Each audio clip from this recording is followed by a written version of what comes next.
Welcome into Mona's world of becoming friends. It has been so long. It's been about 6 months since the last time that I posted an episode.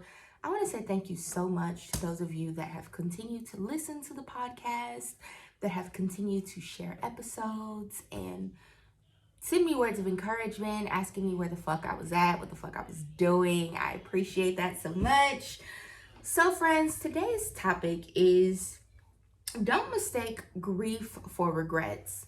And although I have not been podcasting lately, I have continued on in my life coaching and in my regular job as a tarot reader.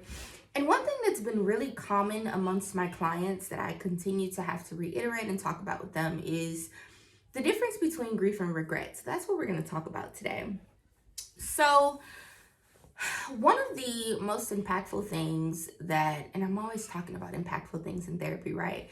But one of the most impactful things that I learned in therapy was about the difference between being sad, being devastated, being remorseful or regretful, and actually grieving.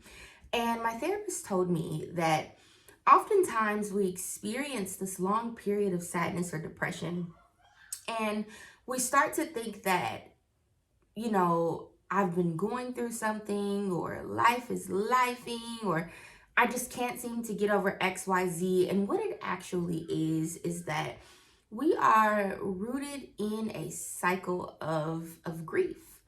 And grief expands far beyond the traditional definition of the word grief. Grief has a lot of meanings. So, y'all know me. I looked up the definition of the word grief before planning out the episode.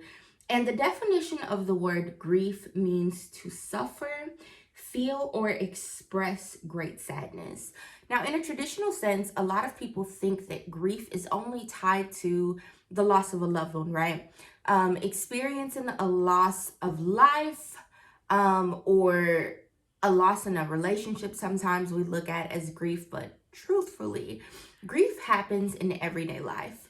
Sometimes we do things like we change our hairstyles, or we switch jobs, or we quit jobs and decide we want to do something totally different with our lives. And what we experience as a result of those things is a period of sadness, devastation, depression, or grief. But because we're not familiar with the way that those things can feel for us on a mental and emotional level, we begin to feel like what we're actually doing is regretting the decisions that we've made. And in all actuality, there's a level of processing that needs to take place, and you're just experiencing generalized sadness about the fact that your life will never be the same. We are also live streaming the episode on Facebook, and our therapist Sharita, who will be on a later episode to dive a little more deeply into the difference between grief and regret, says that yes, ambiguous grief is tough, and it is very tough. It's okay to grieve, right? Sharita has said on multiple occasions, as has my own therapist, it is okay to feel the feels.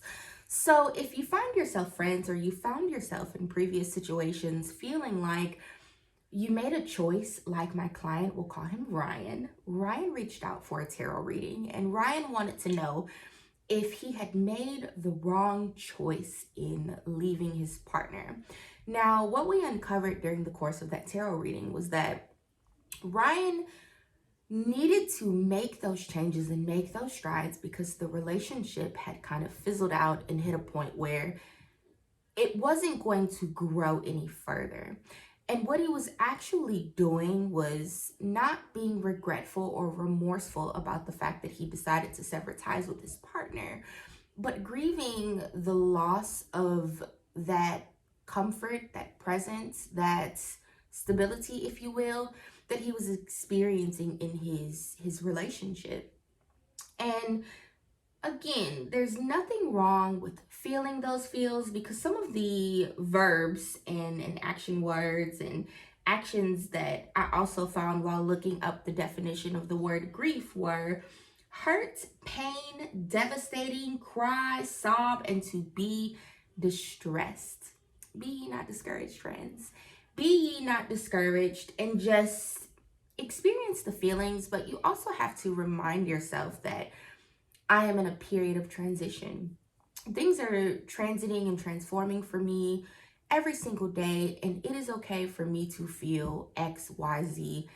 As things change, they'll become more clear and I'll become more comfortable. That would really be a great place for you to rest in order to move forward. But in those situations where you find yourself quitting a job or closing out a friendship or saying goodbye to a relationship or anything really that doesn't serve you and you're moving forward, including changing the color of your hair, because yes, you can breathe or grieve a change with that. Just remember that it takes some getting used to the new normal in your life, and your brain's normal resting place is whatever is consistent and whatever has been the norm for some period of time. So I want to talk a little bit about my client, Sarah. Sarah, much like Ryan, had reached out to me and she wanted to discuss a situation that she was having with this long-term relationship that she had been in. If you've been with me for some time, y'all know how I feel about the word relationship, but she and her partner had been going around and around and around in cycles. And after close to a decade of back and forth, up and down, round and round, she really wanted to, when she came to me, she asked me, what's wrong with me where I'm not able to make this choice and then move forward? And she explained that she starts out by feeling okay with what took place. And then later on, after a couple of days of processing, she circles back to feeling as if she needs to go back to this person because she really loves them. She's missing out on them. There are no cuddles and all of those other fun things. Well, what Sarah and I discussed was not the fact that she was regretful about her and her partner breaking up. Sarah talked about the fact that her partner was emotionally unavailable. They do not cater well to her love languages. They do not speak to her in a manner that she deserves to be spoken to. And really, there was a level of, we'll use the word unhappiness, that was pretty consistent in the relationship, but she simply could not let go. And what Sarah and I discussed was the fact that she didn't really miss her partner, but what she was grieving was the level of comfort and consistent presence. I use that term lightly because I don't really feel like they were consistent in their presence. But the level of comfort and consistent presence that she was receiving from that partner, and that there were some other things that Sarah could do to try to work through why she felt she needed to reach out and continue to be present with that individual, despite the fact that they were not meeting her needs, and what it is that she could give to herself in return in order to work through the grief that she was feeling and get to a place of acceptance so that she could move forward. I really wish that I had looked up the 7 stages of grief. I am live streaming, so I wonder if we can do a half and half here. Yes, we can. Let's do it, friends. 7 stages of grief. So the 7 stages of grief are shock, denial, pain and guilt, anger and bargaining, depression, the upward turn, reconstruction and working through, and acceptance of hope. You know, and our resident therapist here just said that fun facts, they aren't stages in the traditional sense, and she's absolutely correct. It is possible to experience the 7 stages of grief in different terms or in different experiences for each different person, and also not in any particular order. Am I correct, Sharita? Chime in, girl. But those are the 7 stages of grief. So I'm gonna talk about my own stages of grief. I quit a job today, and that is something that I have not shared with you guys. You guys know that for the longest, I have been working in the corporate world, and then I decided that I didn't want to work anymore because I wanted to spend some time living my life, running my businesses, pouring my full attention into my children and into my clients and my businesses. But recently, life took a turn. We are in a period of economic crisis, right? Sharita says I'm right. Thank you, girl. We're in a period of economic crisis. Everybody's suffering. Things are hard for everybody. So for those of you that are listening and you're kind of experiencing life and you feel like life is beating your motherfucking ass and dragging you by your hair, it's happening for everybody. So yeah, I won't go into too much detail, but I took a job. It was a very, very shitty job. It was a job making less than half of what I would typically make in a regular corporate role. But I said, cool, it'll help take the edge off, right? Now, my husband told me, baby, don't. It's never that serious. And I said, but it is. And I politely took my ass to do this little shitty job. I worked it for, I don't know, it's really only been like 4 weeks. First was absolute shock, all right? I started this job and I'm just like, what is this? Why am I here? What has happened with my life? Where am I going? What's happening? And then there really was a period of denial for me where I started to try to convince myself that I don't deserve to live this life, right? And then from there, it was, well, life has become a little difficult and bills are big, like my back. Just kidding, y'all. But bills are big and I need to try to do something to make things better on my end. And then from there, I really did experience pain and guilt, anger and bargaining, and fucking depression real hard. For a few weeks, I was calling off every other day. Granted, life was life and it was life, but it was tough for me. And it got to the point where going to the place made me feel physically sick. And I hit that point where I was bargaining and asking Source to please, please, please, please stop this from happening to me. If you do this, I'll do X. If you do Y, I'll do Z. Those things didn't happen. And that then hit the point of, I would say, acceptance and hope. And now I'm moving into the upward turn after having quit the job so that I can go through reconstruction and working through. There really is no particular way for you to process grief, right? And that's the thing. I don't regret the decision that I made to take this job, even though I knew that the job wasn't going to fulfill my needs or make me happy, that it was going to cut into me running my businesses and handling my clients and the other things that I'm doing. But there was a level of grief about the way that my life has been going. I've been very, very blessed for the last almost going on 2 years to not have to work a traditional job and for my life to continue to elevate, and having to face the reality that the world is changing and things are getting hard for everyone. And that brought on the need for me to try to do something different to manage it. That was tough for me. Part of me tried to convince myself that I didn't deserve to be an entrepreneur anymore. There was something wrong with me for wanting to make that choice.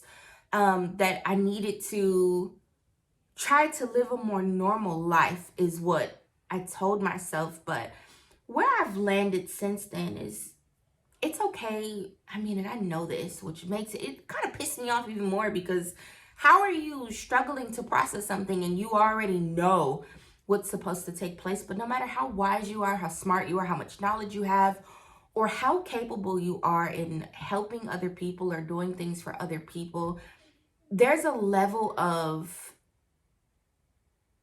triumph and action that it takes for you to be able to apply these things to your own life. It's okay. It's okay. Grieving the fact that life is changing and there's a need for shift in my life, but also accepting, embracing, and working in the fact that there's still room for me to actualize my dreams and run my businesses and work with my clients and all the other things. So, yeah.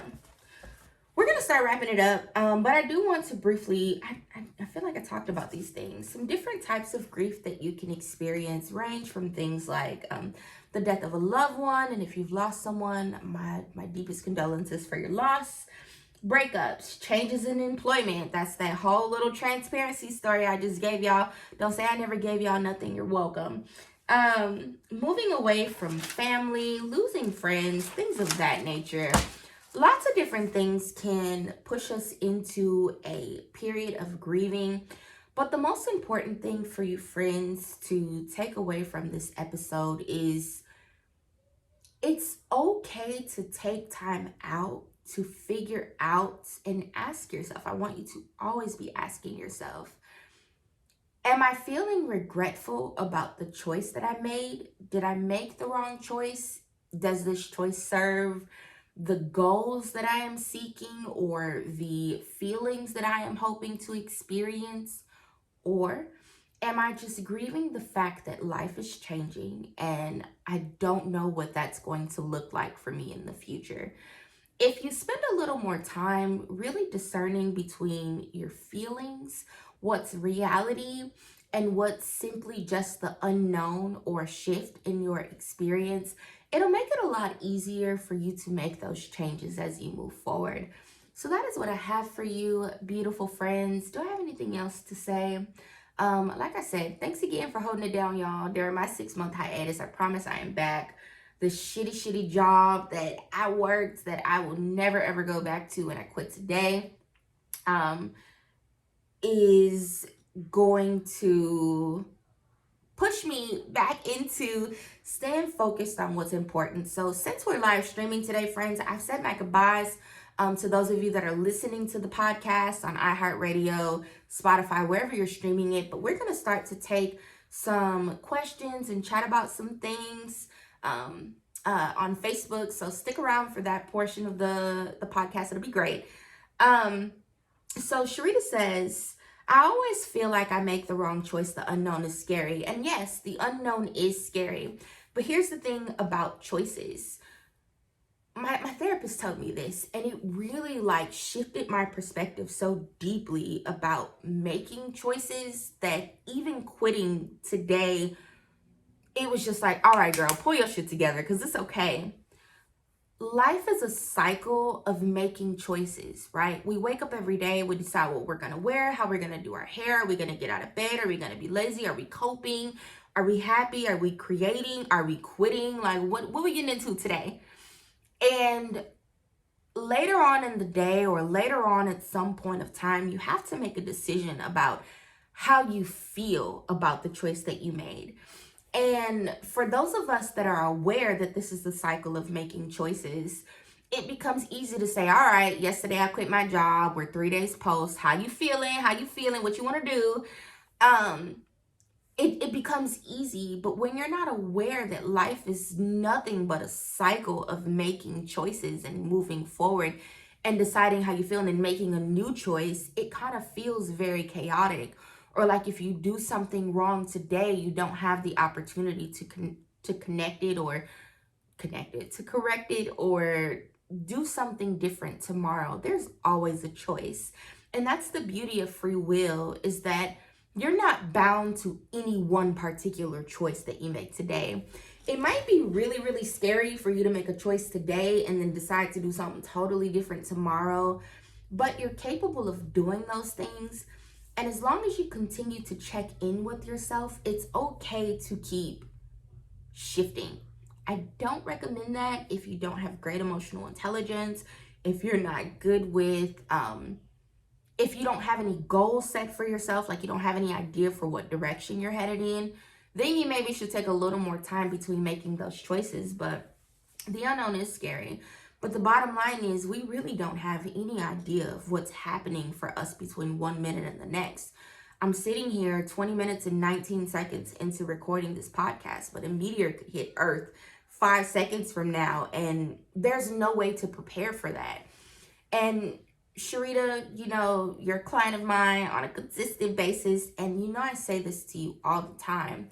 The best thing that you can do to figure out how to move forward or figure out the best choices to make for yourself is to ask yourself, what would make me feel excited? What's going to get me fired up? What's going to make me feel very passionate in my life? And striving to make those choices over any other choices, especially those fear-based ones or those ones that you feel obligated to make because of society, because of the values that your parents instilled into you, whatever those reasons were. So that's my little tidbit on making the wrong choice. There's no such thing as a wrong choice. You can make choices that are uncomfortable for you in the long run, but nothing's wrong. The way that my therapist told me that in my therapy session this week was, you're just doing things and then waiting to see how they play out. And there's something very noble about making that choice, and there's nothing wrong with that. So that's that on making choices. What else do we have, friends? Because I don't want to let the podcast episode go too far beyond the 30-minute mark. So we got 9 minutes. What y'all got? And Sharita, thank you so much. I'm proud of me too, friend. I've been saying that all day. Like, I'm really proud of myself for making that choice because it was a really hard choice. And I kept trying to convince myself that it would be very selfish of me to make that choice. But another thing that I worked through in therapy this week was you can only make so many decisions for the benefit and value of others before you really start to have to prioritize those decisions that are going to be important for making sure that you feel good and that you are well and that you feel okay. Quitting was it for me. It was it for me. So I'm going to close it out for y'all that are streaming Mona's World of Becoming on, like I said, iHeartRadio, Spotify. I'm everywhere except for Apple. Me and Apple got beef. I don't know what it is, but love you. Bye.